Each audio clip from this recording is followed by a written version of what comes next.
Claro, o Brasil surge, indeciso, da pólvora. Meu Deus, tomai conta de nós. Estes versos são do poema Outubro 1930 e foram publicados no primeiro livro de Carlos Drummond de Andrade em 1930.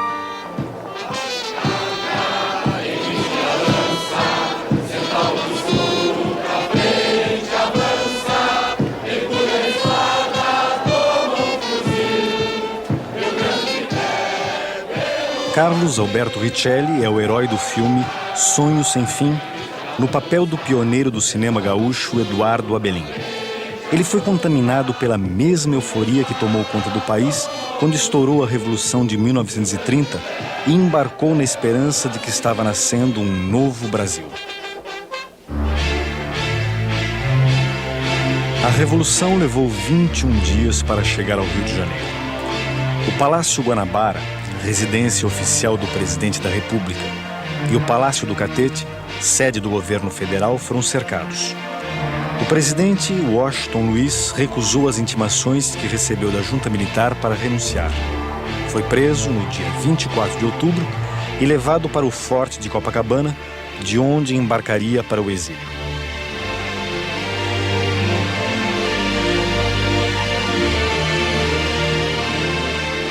Estas imagens, inéditas na televisão brasileira, mostram os últimos momentos de Washington Luiz no poder, quando o presidente ainda pensava ser possível resistir ao levante militar, e também a entrada das tropas revolucionárias no Rio de Janeiro.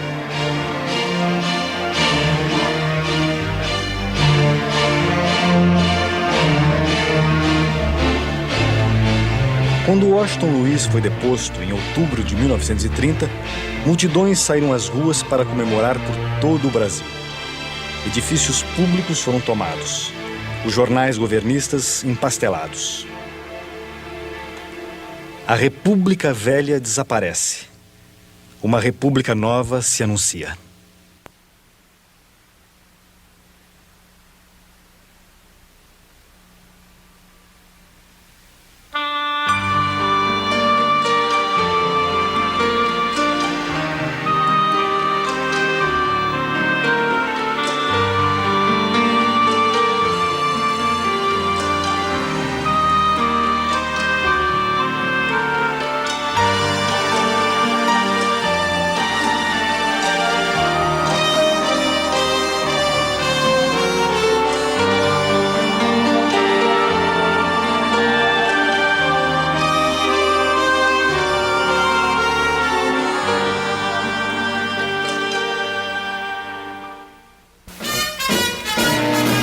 O Corso na Avenida Rio Branco foi um dos pontos altos do primeiro carnaval da década de 20. Comemorado em grande estilo no Rio de Janeiro, a capital do Brasil e o berço do samba. Nos anos 20, o carnaval ainda não atraía turistas estrangeiros. Lá fora, o Rio era mais conhecido por suas belezas de cartão postal, como o Canal do Mangue. E, sobretudo, pelo Pão de Açúcar, de onde já se podia admirar a paisagem. O Corcovado não passava de um morro, pois a estátua do Cristo Redentor só seria inaugurada um ano depois da Revolução. Em 1920, o Rio tinha pouco mais de 1 milhão de habitantes, 6 vezes menos do que hoje em dia. Já naquela época, a Avenida Rio Branco era a mais importante e movimentada da cidade e a Rua do Ouvidouro seu ponto mais elegante. No encontro da Avenida Rio Branco com a Beira-Mar, ficava o Palácio Monroe, que a partir de 1925 abrigou o Senado Federal. E ao lado do palácio, o Obelisco, marco da abertura da Avenida Beira-Mar. Depois de outubro de 1930, quando os gaúchos amarraram seus cavalos no Obelisco, ele passou a simbolizar a vitória da Revolução. O Obelisco de granito continua de pé como marco de um tempo de grandes transformações. Existe um tipo de política no Brasil, existe um tipo de sistema político no Brasil anterior a 1930, né? Regionalista, marcadamente oligárquico, liberal elitista, etc., que morre em 1930. Nos anos 20, o Brasil continuava a viver da exportação de açúcar, café, cacau e borracha. Quando o café tomou o primeiro lugar da lista de exportações, São Paulo passou a dividir o mando político com Minas Gerais. Os paulistas entravam com o café, os mineiros com o leite.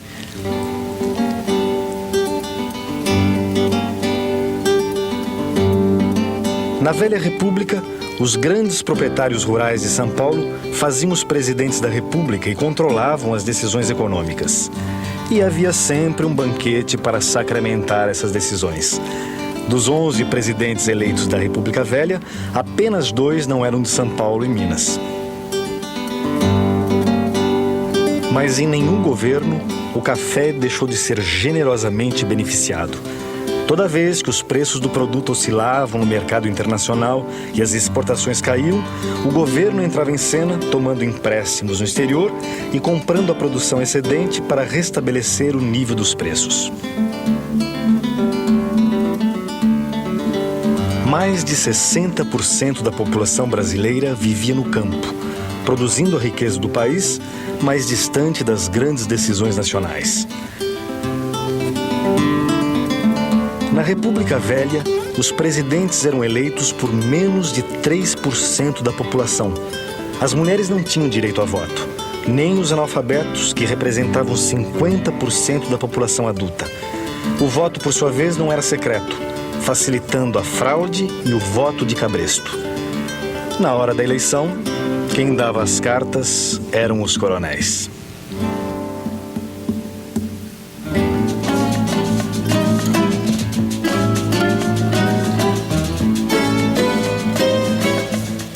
Enquanto isso, no Brasil urbano, os coadjuvantes da elite nacional, profissionais liberais, jovens oficiais do exército e intelectuais, sonhavam com o século XX.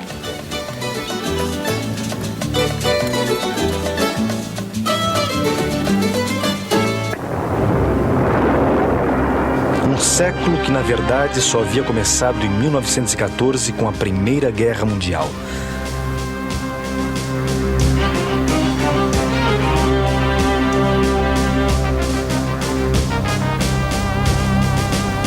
O Brasil só entrou na guerra a partir de 1917 e lucrou muito enquanto durou o conflito mundial, vendendo de tudo às nações aliadas, de matérias-primas a gêneros alimentícios e até mesmo certos produtos industriais. Durante a guerra, a economia brasileira prosperou a olhos vistos e uma nova classe, produzida pelo surto de industrialização, fez a cidade de São Paulo ficar mais parecida com os grandes centros urbanos do mundo. Às voltas com angustiantes problemas de sobrevivência, o operariado de São Paulo lutou por melhores salários e melhores condições de trabalho.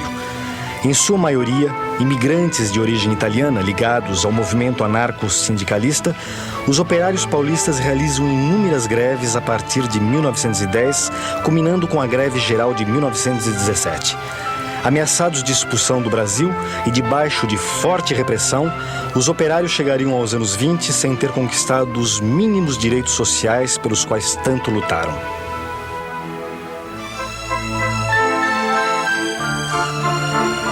Depois da Primeira Guerra, a situação da classe operária no Brasil piorou ainda mais, com a retomada da produção industrial nas nações aliadas.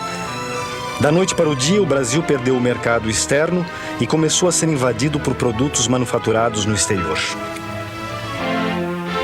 Também vindo de fora, em setembro de 1920, chega ao Brasil um herói da Primeira Guerra, o rei Alberto da Bélgica, o primeiro monarca europeu a visitar o país. Recebido em Belo Horizonte pelo presidente da República, Epitácio Pessoa, e pelo presidente do estado de Minas Gerais, Arthur Bernardes, vistos nessa cena tomando a carruagem, o rei Alberto foi a Sabará. Dessa visita, resultou a criação da Companhia Siderúrgica Belgo-Mineira, que tornaria o Brasil menos dependente do mercado externo de laminados de aço e um pouco mais próximo da modernidade industrial. Um ano depois da visita do rei Alberto, Arthur Bernardes entrava firme na campanha presidencial. Candidato da situação à sucessão de Epitácio Pessoa, Arthur Bernardes, como era de praxe na República Velha, foi apresentar sua plataforma na capital da República. teria feito melhor ficando em Minas. 6 dias antes de sua partida para o Rio, o jornal Correio da Manhã publicara cartas injuriosas aos militares atribuídas a Arthur Bernardes. Numa dessas cartas, o ex-presidente Hermes da Fonseca era tratado de sargentão sem compostura. Estas imagens, as mais antigas de uma campanha presidencial no Brasil, dão a impressão de que Arthur Bernardes abafou em sua visita ao Rio. Na verdade, depois de ter sido recebido festivamente por seus correligionários, o cortejo do candidato foi estrepitosamente vaiado pela multidão tão logo entrou na Avenida Rio Branco. A insatisfação explodiria no ano seguinte, na primeira das revoltas militares que levariam à Revolução de 30. A partir de 1930, os políticos tiveram que incorporar na sua retórica muita coisa para satisfazer as reivindicações populares. Foi a primeira vez, por exemplo, em que a retórica oficial admitiu que havia miséria no Brasil, que havia uma desigualdade gritante, que o trabalhador tinha direitos. Em 1922, no aterro que tomou um pedaço da Bahia para ampliação do centro do Rio, pavilhões dos estados brasileiros e de 50 países estrangeiros foram construídos para um evento muito especial. Era a Exposição Internacional, inaugurada a 7 de setembro para comemorar o centenário da independência. Faraônicos e de gosto duvidoso, já faz tempo que esses pavilhões foram abaixo. Atraindo milhares de visitantes, inclusive do exterior, a exposição teve de tudo. Desde vinho do Porto a objetos de decoração, passando naturalmente por equipamentos industriais e até por invenções aparentemente estapafúrdias. Uma das maiores atrações foi o avião que acabara de completar a primeira travessia do Atlântico. Com a exposição, o Brasil fez um balanço de suas atividades econômicas e as nações industrializadas começaram a reconquistar o mercado brasileiro que haviam abandonado durante a Primeira Guerra Mundial. No dia da inauguração, o presidente Epitácio Pessoa discursou através de um estranho aparelho que naquela mesma noite transmitiria a ópera O Guarani diretamente do Teatro Municipal. O rádio acabara de chegar ao Brasil. Estávamos definitivamente condenados à modernidade.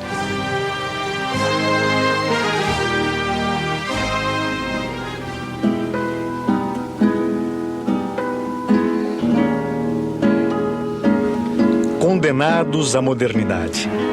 Essa era a palavra de ordem em fevereiro de 1922, quando o Teatro Municipal de São Paulo foi ocupado por um grupo de jovens artistas e intelectuais para uma série de recitais, exposições e concertos radicalmente contrários aos códigos visuais, literários e musicais vigentes. Em dia com as últimas novidades da vanguarda europeia, eles estavam inventando a arte moderna brasileira. A tradicional família paulistana ficou horrorizada com o Cristo de trancinhas, esculpido por Vitor Brecheret, e com um homem amarelo pintado por Anita Malfatti. Quando Oswald de Andrade disse "Carlos Gomes é horrível", a plateia bem pensante da Semana de Arte Moderna reagiu com vaias e insultos. Mas a cultura brasileira já estava voltada para o futuro. As artes nacionais pertenciam agora aos modernistas.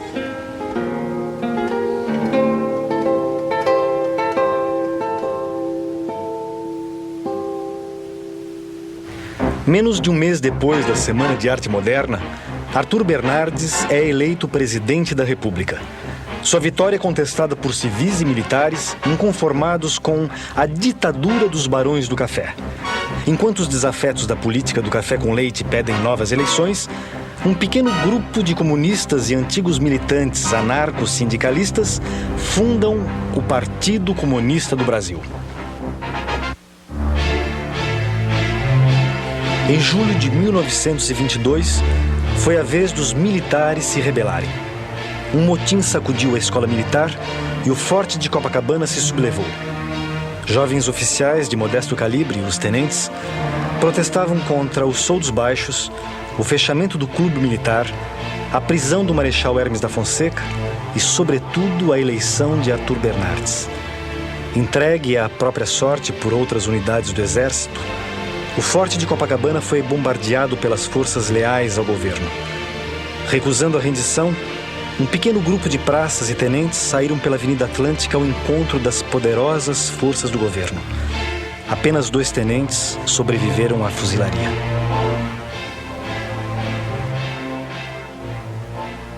Então, nesse sentido, a revolta de 22 foi uma revolta de sentido muito corporativo, quer dizer, uma revolta muito ligada à questão dos chamados brios do Exército que teriam sido ofendidos. Mas é claro que, de um ponto de vista mais amplo, ela está refletindo uma insatisfação geral de certas camadas, de camadas urbanas da sociedade e, sobretudo, está refletindo uma insatisfação da posição do Exército no interior do sistema político da Primeira República. Depois da revolta do Forte de Copacabana, o Brasil sucumbiu a um longo estado de sítio que Epitácio Pessoa deixou de herança para seu sucessor. Empossado em novembro de 1922, Arthur Bernardes jogou duro com a oposição. Assinou leis repressivas, amordaçou a imprensa, alterou a Constituição para reforçar a autoridade do poder central e desmontou os governos estaduais não afinados com o manda-chuva do catete.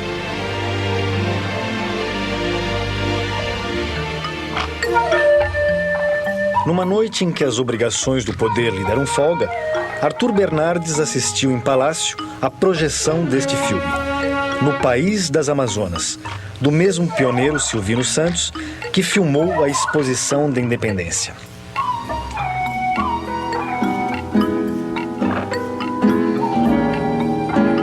Imagens em movimento de um Brasil desconhecido puderam ser vistas pela primeira vez. Imagens de um país sem café nem leite.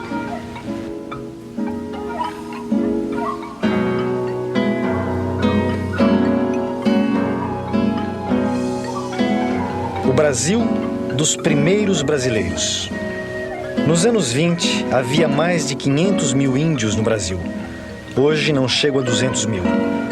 O País das Amazonas foi uma revelação para os cariocas e ganhou uma medalha de ouro na exposição da independência.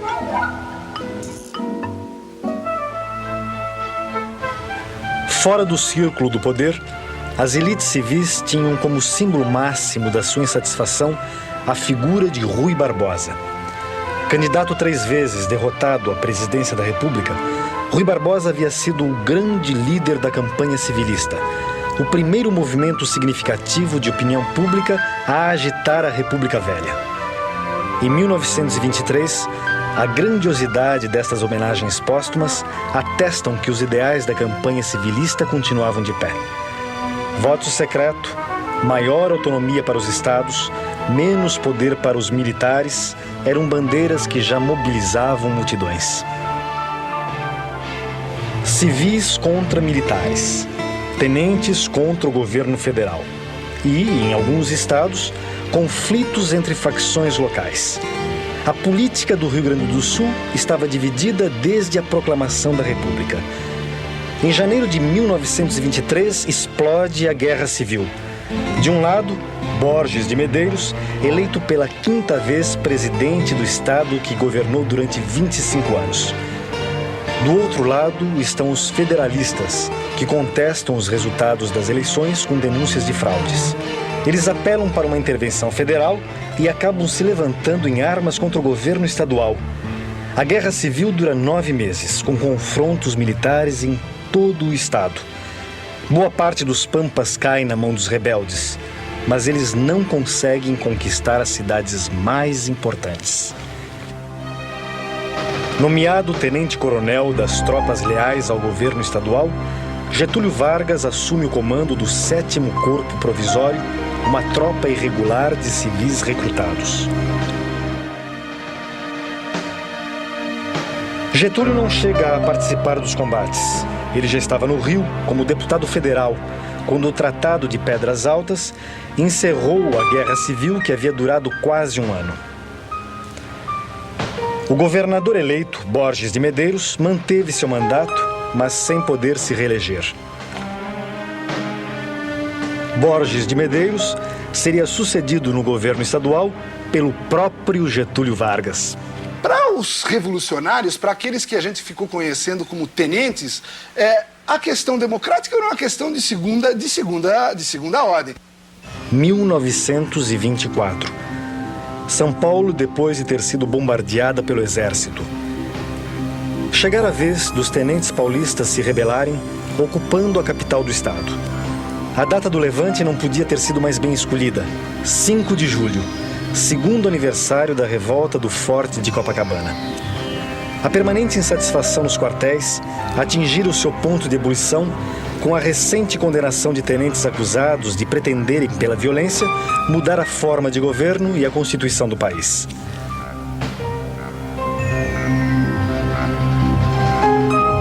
Em Sergipe e no Amazonas, o levante fora logo dominado. Mas em São Paulo, os rebeldes ocuparam a capital graças à colaboração da Força Pública Paulista. Com o país sob estado de sítio, São Paulo fora escolhida para a sede do levante pela distância do Rio de Janeiro, onde o presidente Arthur Bernardes mantinha rigorosa vigilância policial. Bernardes não estava exagerando quando disse que, como presidente, havia sido apenas um chefe de polícia. O tenentismo é um movimento que mais faz do que fala. O tenentismo age, o tenentismo explode, articula conspirações. O tenentismo não escreve muito, o tenentismo não é retórico. O tenentismo reunia elementos militares e elementos civis em torno de algumas ideias muito gerais. Que ideias seriam essas? A ideia da renovação dos costumes políticos do Brasil, a ideia da contenção dos interesses estrangeiros, uma tendência a resolver os problemas do país por uma via mais centralizada, necessariamente mais autoritária.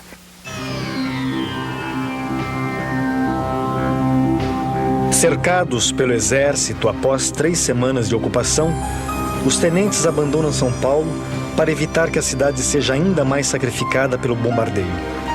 As tropas do governo entram então em São Paulo para tomar conta da situação, enquanto os tenentes batem em retirada para a região de Foz do Iguaçu, no Paraná. Em apoio aos tenentes de São Paulo, outro grupo de militares se levantou em armas no Rio Grande do Sul. E da união dos rebeldes paulistas e gaúchos nasceria, no ano seguinte, a Coluna Prestes. A nossa posição ainda era de conspiradores. Nós lutávamos apenas para botar o Bernardes abaixo. Essa que era a verdade. Então nós esperávamos que, mantendo a luta armada no interior do país, o governo seria obrigado a jogar tropa contra nós, aliviando lá no Rio de Janeiro, São Paulo, onde os nossos conspiradores, os nossos companheiros botassem o Bernardes abaixo. Essa era a nossa estratégia. A Coluna Prestes atravessou o país numa marcha de 25 mil quilômetros e chegou a contar com 1.500 combatentes. Em confronto permanente com as tropas do governo, a coluna não perdeu nenhum combate. Porque uma das conclusões que a gente tira da marcha da coluna é que o brasileiro, quando confia na liderança, é capaz de toda abnegação, é capaz de morrer, mas cumprir o seu dever. Nós tivemos diversos casos de companheiros que ficaram numa situação que, para cumprir o dever dele, que era dar um tiro, às vezes, só para assinalar que o inimigo estava presente, né? Ele sabia que ia morrer, porque o inimigo ia matá-lo, mas ele dava o tiro. Após 2 anos e meio, os remanescentes da coluna buscaram exílio na Bolívia e no Paraguai. 2 de suas reivindicações seriam atendidas pelo novo governo: a suspensão do estado de sítio e a restauração da liberdade de imprensa. Uma vez mais, a história se repetiu. No Palácio do Catete, um mineiro passou o bastão ao representante de São Paulo. Arthur Bernardes entrega a presidência a Washington Luiz, em novembro de 1926. No dia da posse, quando os clarins anunciaram a chegada do novo chefe do governo, a multidão deu vivas ao libertador. Os jornais, por sua vez, saudaram o fim de 4 anos de perseguições, violências e crimes. Apesar de amaldiçoado por jornais da oposição, Arthur Bernardes despediu-se da presidência de forma bem mais tranquila do que Washington Luiz faria 4 anos depois. Ao tomar posse, Washington Luiz distribuiu os ministérios entre políticos de vários estados. O Rio Grande do Sul ficou com o Ministério da Fazenda, entregue ao deputado Getúlio Vargas. Getúlio seria ministro da Fazenda só por um ano, até ser eleito para o governo do Rio Grande do Sul. Para Washington Luiz, governar era abrir estradas. Esportivo, bonitão, cheio de força e saúde, Washington Luiz não fugia à regra da República Velha. Era um homem da oligarquia cafeeira. Menos de um mês depois da posse, enviou ao Congresso um projeto de reforma monetária beneficiando as exportações. Com a suspensão do estado de sítio e da censura à imprensa, o país respirou aliviado e Washington Luiz se entregou à inauguração de grandes estradas como a Rio Petrópolis e a Rio São Paulo. Ao inaugurar a Rio São Paulo, Washington Luiz abraça Júlio Prestes, presidente de São Paulo e futuro candidato à presidência da República na sucessão de 1930.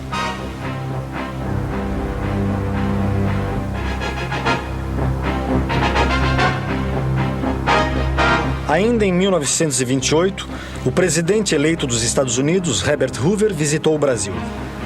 Os norte-americanos eram os principais importadores de café do Brasil e 28% das importações brasileiras vinham dos Estados Unidos.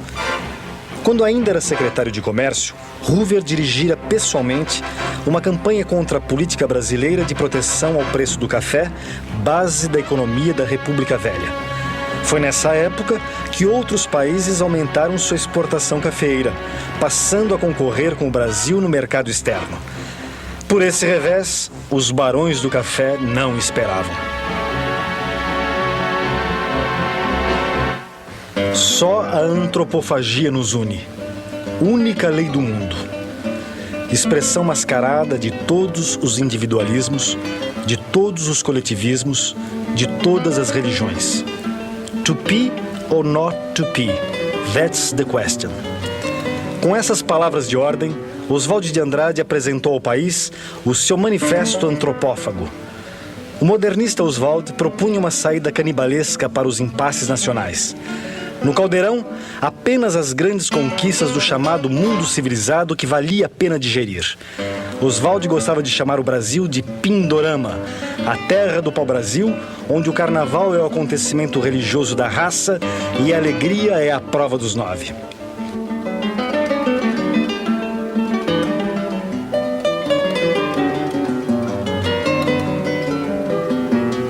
Como se vê, 1928 foi um ano dedicado à especulação sobre o que nós somos, tínhamos e precisaríamos ter. Quando o ano terminou, já tínhamos em todas as bancas do país a revista O Cruzeiro. E nas livrarias, um clássico da literatura modernista, Macunaíma, de Mário de Andrade. Ai, que preguiça.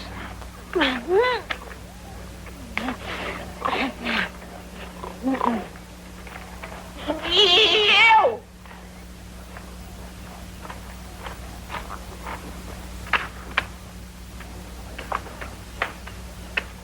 Isso é tripa! Pois é, e pra você tá muito bom.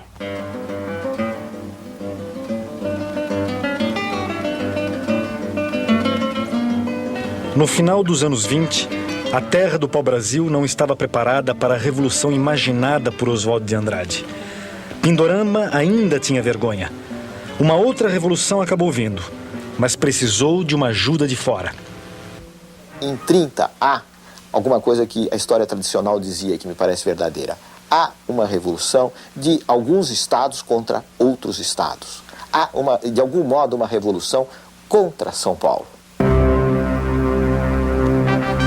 29 de outubro de 1929, uma terça-feira negra.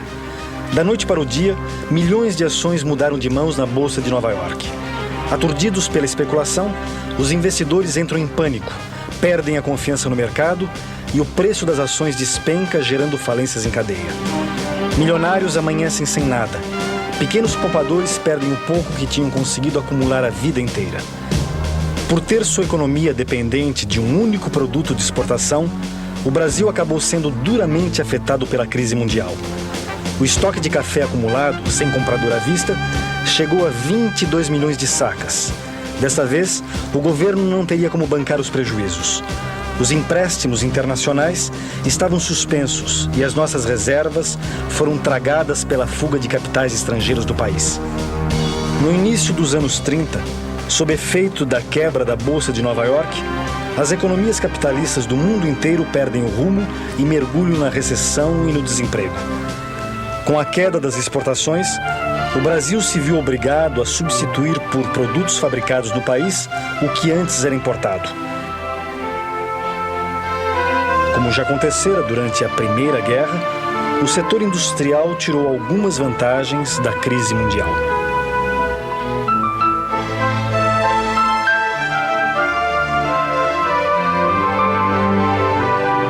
E foi ainda sob o impacto da crise do café que as eleições dobraram a esquina. Mudando as regras do jogo, Washington Luiz indica um paulista à sua sucessão, o presidente de São Paulo, Júlio Prestes. Como era a tradição na República Velha, o candidato da situação vai ao Rio apresentar sua plataforma de governo num grande banquete. Em nome da continuidade administrativa do seu governo, Washington Luiz impusera como candidato um novo representante do café. Os mineiros se sentiram traídos e romperam a velha aliança conservadora do café com leite para formar a Aliança Liberal. Como candidatos de oposição a Júlio Prestes, foram escolhidos Getúlio Vargas e João Pessoa, representantes do Rio Grande do Sul e da Paraíba. Anistia, voto secreto, voto feminino, jornada de 8 horas foram bandeiras que mobilizaram multidões em torno dos candidatos de oposição.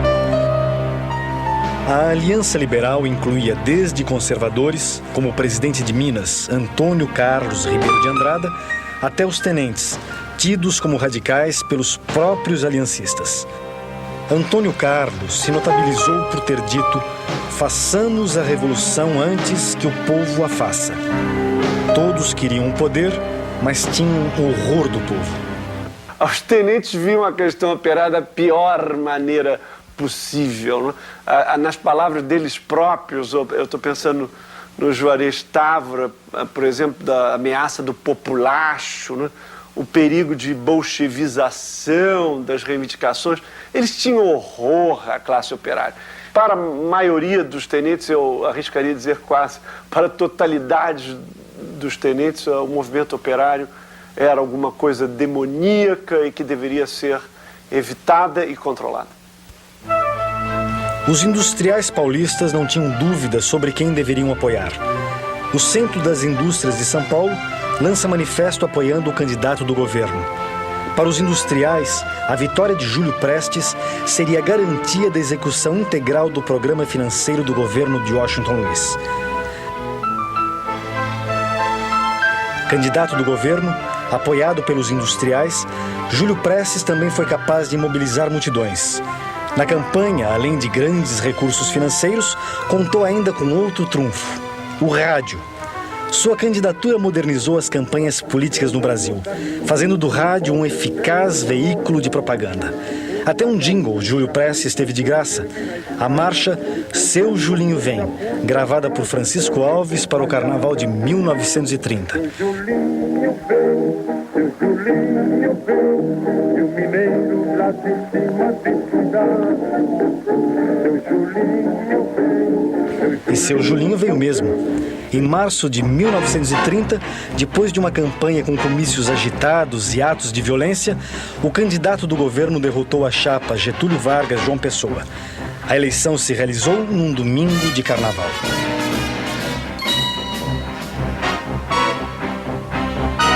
A primeira reação da oposição foi reconhecer a vitória de Júlio Prestes, apesar das suspeitas de que a fraude eleitoral fora generalizada.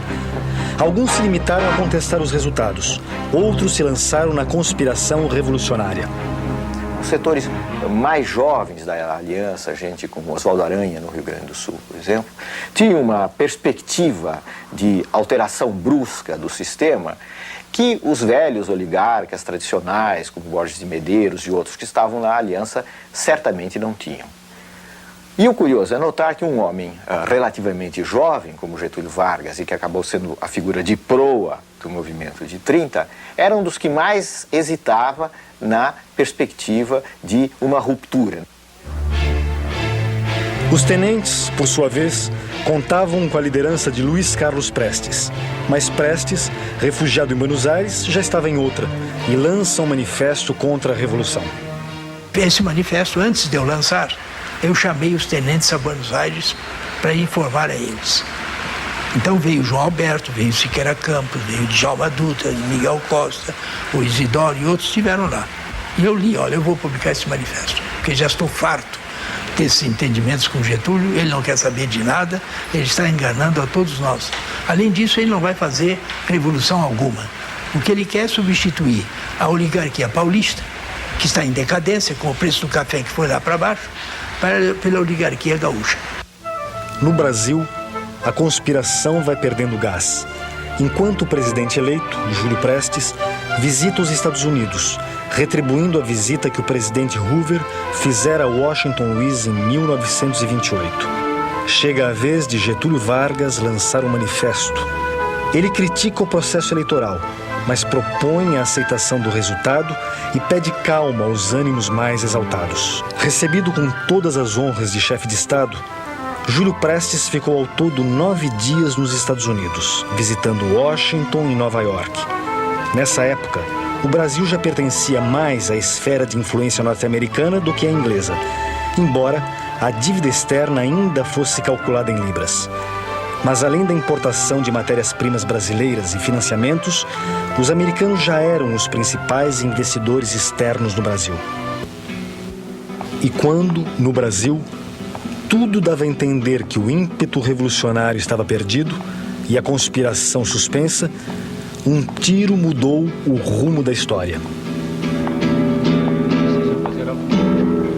João Pessoa, sou João Dantas.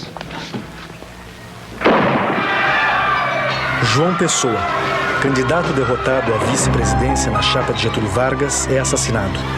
Por trás do crime, rixas pessoais e divergências ligadas à política local, sem vinculação com o projeto revolucionário. E João Pessoa era contrário à Revolução. Ele tinha sido, no decurso de sua vida, um dos promotores da justiça militar. E como assassinato, ele passou a ser o líder da própria Revolução que ele condenava.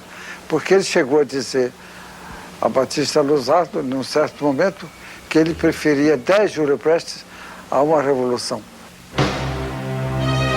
O assassinato de João Pessoa foi o pretexto que faltava para reagrupar todas as facções da oposição e reiniciar a conspiração.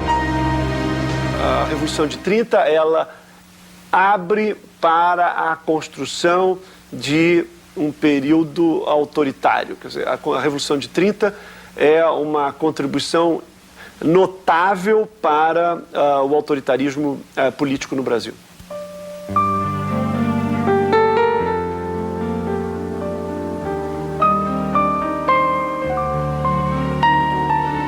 No revolucionário ano de 1930, o Brasil recebeu a visita do Zeppelin.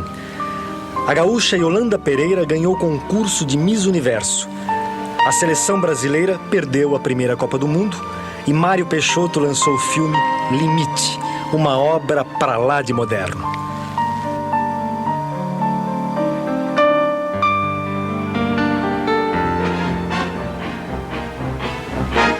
Após o assassinato de João Pessoa, em julho de 1930, os contatos são retomados com o Estado-Maior Revolucionário. E uma primeira data, 25 de agosto, é marcada e depois cancelada por falta de preparo. Falava-se tanto de revolução em 30 que já ninguém mais acreditava que ela iria acontecer. Mas dessa vez, as lideranças mais jovens da Aliança Liberal e os tenentes conseguem convencer os indecisos que chegara a hora de colocar a tropa na rua e a data definitiva do levante é marcada.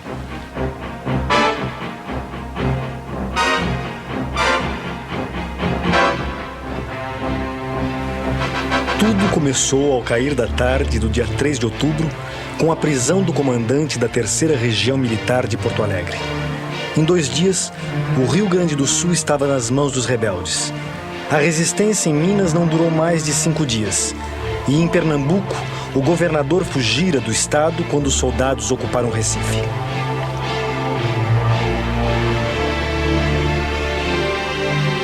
Uma semana depois de iniciado o levante, o Estado-Maior Civil e Militar do movimento é recebido em festa no Paraná, onde o Exército já havia deposto o presidente do estado.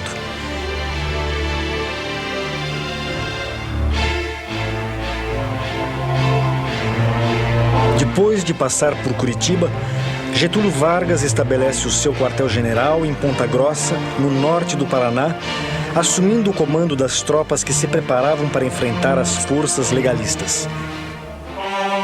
No Rio de Janeiro, mal informado pelo seu Estado-Maior, o presidente Washington Luiz ainda acredita na possibilidade de dominar a situação. As tropas do governo concentram-se em torno da cidade de Itararé, no sul do estado de São Paulo, à espera do que seria o maior confronto armado da América do Sul. Com as principais regiões do país já controladas pelas tropas rebeldes, um novo fator desequilibra a balança do poder. Existe um desencontro entre forças econômicas de São Paulo e mesmo forças políticas de São Paulo e Washington Luiz, assim como o futuro presidente Júlio Prestes. Isso deriva da crise internacional, dos problemas do café, das respostas que o governo está encontrando para esse problema. Então, dentro deste quadro de perda de sustentação dentro de São Paulo e de crescente avanço das forças rebeldes, surge a intervenção da chamada Junta Pacificadora no Rio de Janeiro, que acaba por anular as últimas chances do governo Washington Luiz. Na hora H, não houve nada em Itararé. O maior confronto armado da América do Sul simplesmente não aconteceu.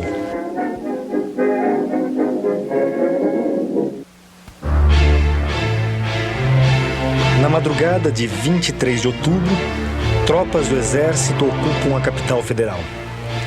O presidente Washington Luiz é intimado a renunciar pela junta militar, formada por 2 generais e um almirante. Washington Luiz teima em não reconhecer a evidência dos fatos e acaba sendo levado preso para o forte de Copacabana.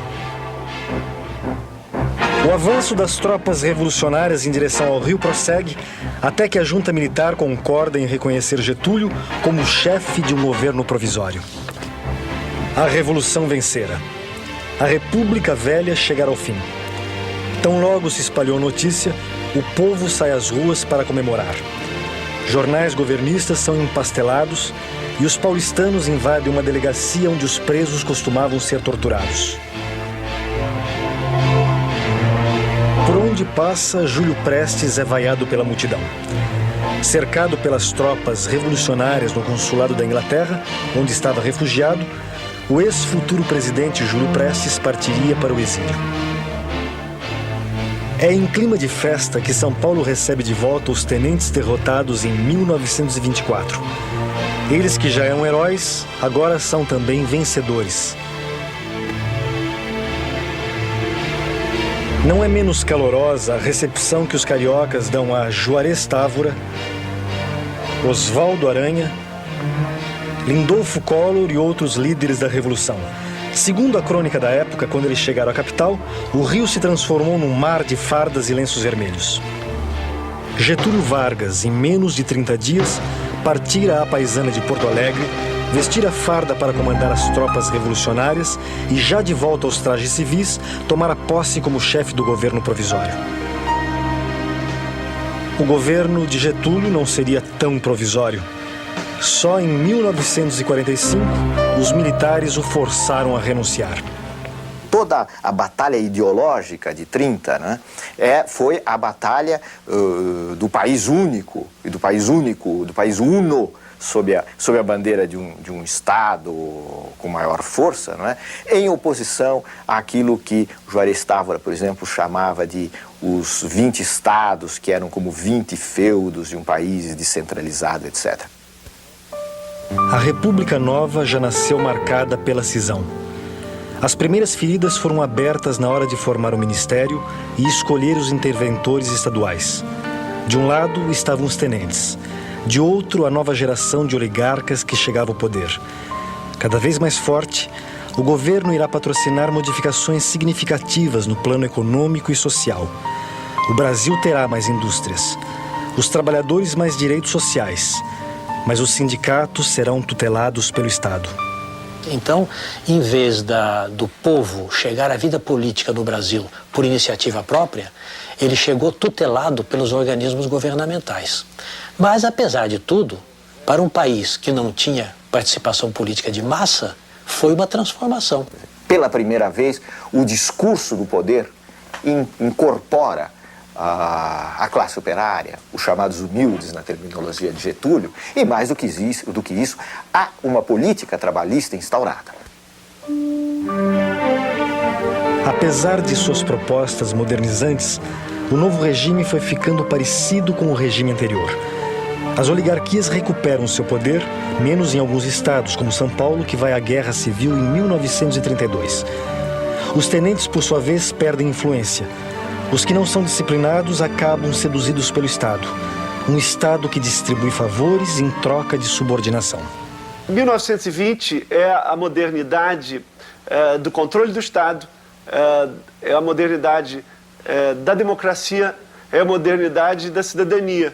A modernidade de 1930 é a modernidade do autoritarismo, a modernidade da manipulação e a modernidade da ilusão. Quer dizer, nós podemos escolher com qual modernidade nós queremos ficar. O Zeppelin foi um dos símbolos da modernidade. Ele veio ao Brasil pela primeira vez em 1930 e voltou várias vezes até 1937. Foram anos em que o país ficou mais nacionalista, no pior sentido que as ditaduras costumam dar à palavra nacionalismo. Implantada em 37, a ditadura do Estado Novo será vista pelos seus mentores como a conclusão racional da Revolução de 30, como o último ato de um processo que para muitos até hoje não terminou.